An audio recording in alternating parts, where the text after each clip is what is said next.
વીટી ન્યૂઝમાં આપનું સ્વાગત છે। નીટ પેપર લીક મુદ્દે અમરેલીમાં કોંગ્રેસનું વિરોધ પ્રદર્શન, શિક્ષણ મંત્રીના રાજીનામાની કરી માંગ। નીટ પેપર લીક કૌભાંડને લઈને અમરેલીમાં કોંગ્રેસ દ્વારા ઉગ્ર વિરોધ પ્રદર્શન કરવામાં આવ્યું। જિલ્લા કોંગ્રેસના કાર્યકર્તાઓ સૂત્રોચ્ચાર સાથે કલેક્ટર કચેરીએ પહોંચ્યા અને કેન્દ્ર સરકાર તેમજ કેન્દ્રીય શિક્ષણ મંત્રી વિરુદ્ધ નારેબાજી કરી। કોંગ્રેસના કાર્યકર્તાઓએ આરોપ લગાવ્યો કે પેપર લીક જેવી ઘટનાઓથી લાખો વિદ્યાર્થીઓના ભવિષ્ય સાથે છેડા થઈ રહ્યા છે। તેમણે કેન્દ્રીય શિક્ષણ મંત્રીના તાત્કાલિક રાજીનામાની માંગ સાથે કલેક્ટરને આવેદનપત્ર પાઠવ્યું। આ વિરોધ દરમિયાન શિક્ષણ મંત્રી રાજીનામું આપે જેવા સૂત્રોચ્ચારો ગુંજ્યા હતા। કોંગ્રેસના નેતાઓએ સમગ્ર મામલે નિષ્પક્ષ તપાસ અને જવાબદારો સામે કડક કાર્યવાહી કરવાની પણ માંગ કરી। 12 વર્ષમાં કેન્દ્રમાં ભારતીય જનતા પાર્ટીની અઘોષિત કટોકટી જાહેર કરવાવાળી સરકાર પેદા થઈ છે। શિક્ષણમાં વ્યાપક ભ્રષ્ટાચાર થયો છે।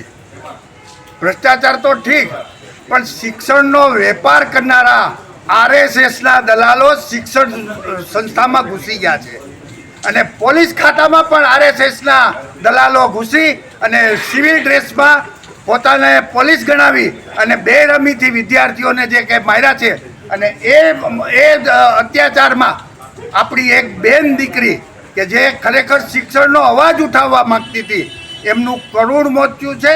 એમને અમારા સંસ્થા વતી, અમારી પાર્ટી વતી અને અમે સમગ્ર અમરેલી જનતાની વતી અમે શ્રદ્ધાંજલિ આપું છું। ઈશ્વર કોઈને આવા દિવસો ન દેખાડે, પણ લોકશાહીમાં જ્યારે એને શહીદી મળી છે ત્યારે એ શહીદ કરનાર દીકરીને અમે સૌ નમન કરીએ છીએ। મિત્રો, 35 વર્ષના શાસનમાં ગુજરાતમાં અને 12 વર્ષના શાસનમાં દેશમાં વ્યાપારીકરણે એટલી માજા મૂકી છે કે શિક્ષણ વ્યવસ્થા પડી ભાંગી છે।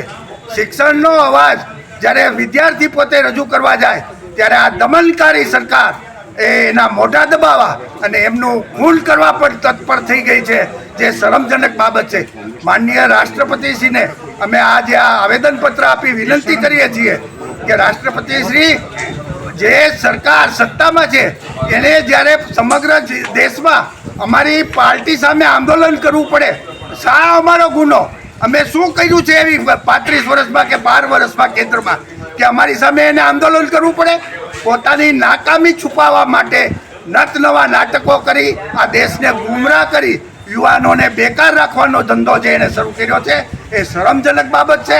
અમે એને સુરત વખોડી કાઢીએ છીએ અને આવનારા દિવસોમાં અમે વિદ્યાર્થી સાથે નહીં પણ સમગ્ર જનતા સાથે આંદોલન કરી આ દેશમાં લોકશાહીનું રાજ સ્થાપવા કટિબદ્ધ છીએ। જય હિન્દ, જય ભારત। જ્યારથી ભારત દેશની અંદર નરેન્દ્ર મોદીની સરકાર આવી છે ત્યારથી શિક્ષણ વ્યવસ્થા છે ખતમ કરી નાખી છે, વિદ્યાર્થીઓનું ભવિષ્ય ખતમ કરી નાખ્યું છે। અવારનવાર છે એ નીટ જેવી મહત્વની જે ડૉક્ટર બનવા માટેની જે પરીક્ષાઓ છે એના પેપર ફૂટી જાય ત્યારે આ નરેન્દ્ર મોદીની સરકારની નિષ્ફળતા કહેવાય।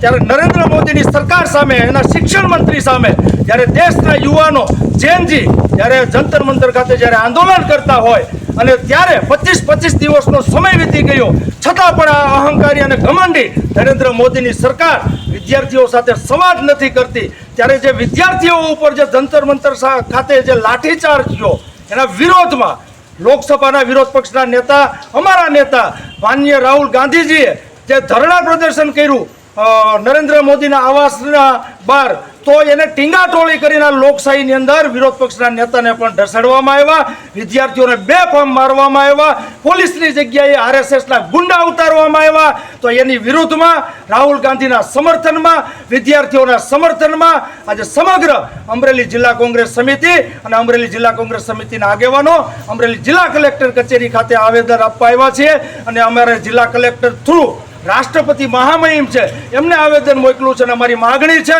કે જે આંદોલન કરી રહ્યા જે છાત્રો છે, જે યુવાનો છે, જે વિદ્યાર્થીઓ છે એમને ન્યાય મળે। શિક્ષણ મંત્રી ધર્મેન્દ્ર પ્રધાન છે એમનું રાજીનામું લેવામાં આવે અને જે પોલીસ દ્વારા જે વિદ્યાર્થીઓ પર જે અત્યાચાર થયો છે, જે દમન થયો છે, જે બીજેપી અને આરએસએસના ગુંડા જે પોલીસના રૂપમાં સાદા ડ્રેસમાં જે આવ્યા છે એની ઉપર કડકમાં કડક કાર્યવાહી કરવામાં આવે એવી અમારી લાગણી અને માગણી સાથે અમરેલી જિલ્લા કલેક્ટર કચેરી ખાતે અમે આવેદન આપ્યું।